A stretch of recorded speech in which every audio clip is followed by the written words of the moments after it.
Assalamualaikum warahmatullahi wabarakatuh. Salam sejahtera untuk kita semua, para pecinta walinya Allah Subhanahu wa taala. Kali ini kita akan bersama-sama napatilas ke salah satu makam waliullah yang ada di kota Cirebon. Beliau sudah tidak asing lagi.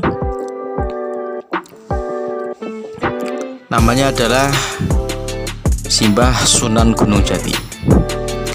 Bila belajar sejarah penyebaran agama Islam khususnya di Pulau Jawa, maka beberapa nama wali songo akan muncul dan salah satunya adalah Sunan Gunung Jati. Nah, kali ini kita akan berkenalan dengan sosok Sunan Gunung Jati.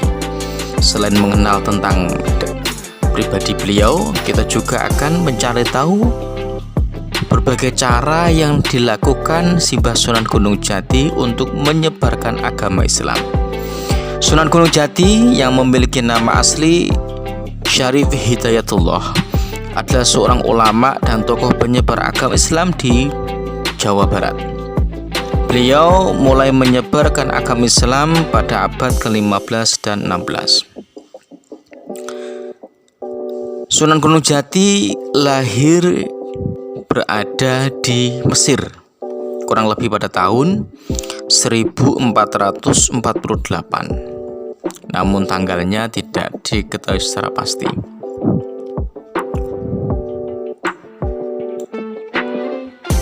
Sunan Gunung Jati merupakan putra dari Raja Abdullah atau Syarif Abdullah. Sedangkan ibunya adalah Dewi Rara Santang yang merupakan putri dari Prabu Siliwangi dari Kerajaan Pajajaran. Beliau setelah menikah mendapat gelar Syarifah Mutaim.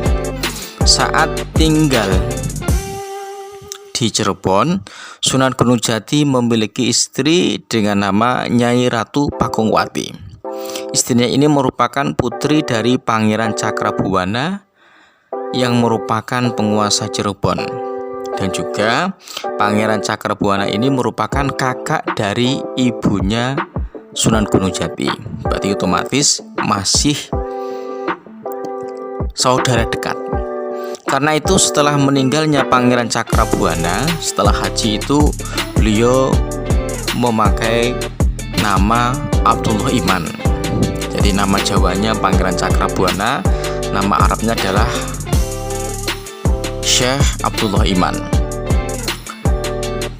Setelah meninggalnya Pangeran Cakrabuana, otomatis Sunan Gunung Jati mewarisi kekuasaan dari paman sekaligus mertuanya tersebut.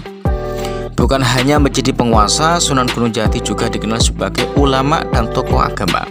Selain itu, beliau juga dikenal sebagai ahli strategi militer dan politik. Bahkan pada saat itu, Sunan Gunung Jati terlibat dalam perjuangan melawan kekuasaan Hindu-Buddha Majapahit dan juga penjajah dari luar negeri, yaitu negara Portugis yang ingin menguasai wilayah Indonesia atau Nusantara pada saat itu. Wilayah dakwah Sunan Gunung Jati itu secara garis besar adalah di kota Jawa Barat. Setelah selesai belajar agama Islam di kota Makkah dengan Syekh Tajuddin Al-Qurtubi, beliau melanjutkan belajar agama di kota kelahirannya yaitu Mesir. Sedangkan di tanah air, Sunan Gunung Jati juga sempat belajar di Samudra Pasai yaitu kepada Syekh Maulana Ishaq dan ulama-ulama di sana. Bahkan saat beliau berada di Jawa, Sunan Gunung Jati juga sempat berguru kepada Sunan Ampel hingga akhirnya diminta untuk berdakwah di daerah Cirebon.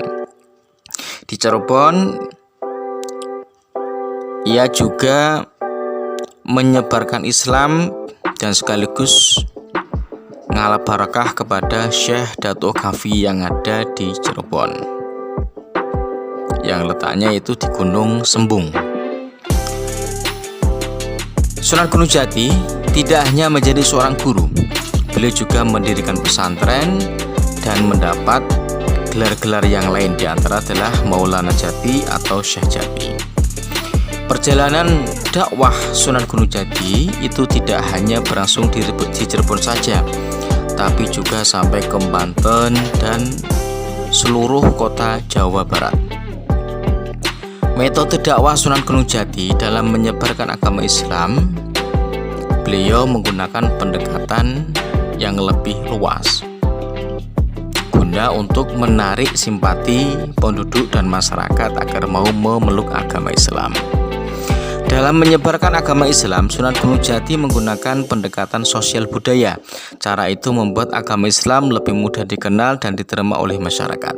Selain itu, beliau juga memperkuat kedudukan politiknya serta memperluas hubungan dengan berbagai tokoh yang ada di Cirebon, Demak, hingga Banten. Berbagai tokoh yang menjalin hubungan dengan Sunan Gunung Jati merupakan menjadi perpanjangan tangan untuk mengenalkan agama Islam. Dengan kekuasaan yang dimiliki, Sunan Gunung Jati juga bisa dengan mudah membangun sarana dan prasarana ibadah di berbagai tempat kekuasaannya. Tidak hanya itu, Sunan Gunung Jati juga membangun jalur transportasi sebagai penunjang penyebaran agama. Berbagai cara yang dilakukan oleh Sunan Gunung Jati untuk berdakwah ini berdampak secara keseluruhan bagi wilayah Cirebon. Cara berdakwah dari Sunan Gunung Jati itu membuat Cirebon menjadi wilayah yang bisa berkembang dengan pesat. Usaha berdakwah yang dilakukan oleh Sunan Gunung Jati berakhir saat ia meninggal.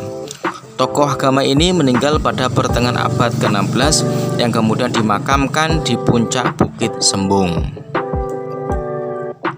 Bukit itu memang khusus untuk didirikan untuk Sunan Gunung Jati yang berlokasi di pinggiran kota Cirebon. Nah, itu merupakan sejarah singkat dari riwayat kehidupan dari Simbah Sunan Gunung Jati. Semoga bermanfaat. Sekian, assalamualaikum warahmatullahi wabarakatuh.